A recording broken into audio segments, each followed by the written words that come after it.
It's Ralston Live. The other issue I want to talk about, and you've talked about this before, you talked about it in your last campaign, is Obamacare.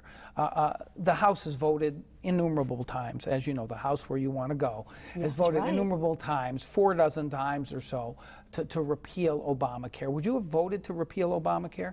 You know, I would have, John.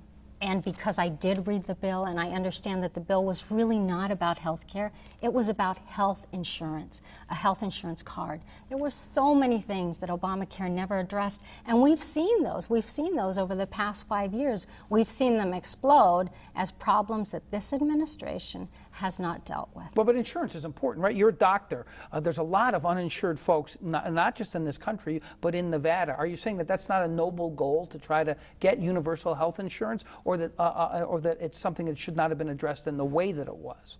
You know, a noble goal would be to encourage everyone to have some kind of way to pay for their health care. But not everyone has that money. No, not everyone does, but there are so many other ways. There are foundations that could do this. There are different kinds of insurance plans that could do this. I'm for freedom of choice. I'm for allowing people the opportunity to access health care. Obamacare never did that. Obamacare handed us over to an insurance company and said, this is the only way that you can pay for your insurance. So what do you support, single payer?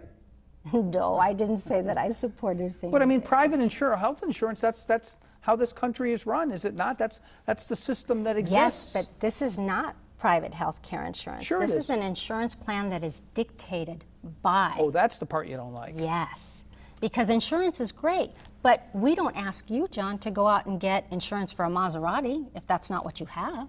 How do you know I don't drive a Maserati? I said if that's not what you have. Now you're putting words there. But seriously, I guess what I'm wondering is, do you think that, for instance, Governor Sandoval should have expanded Medicaid to accommodate people who needed that care? Or should he not have done that? A lot of governors did not. No, and the reason that I don't is because Medicaid was broken before he expanded it.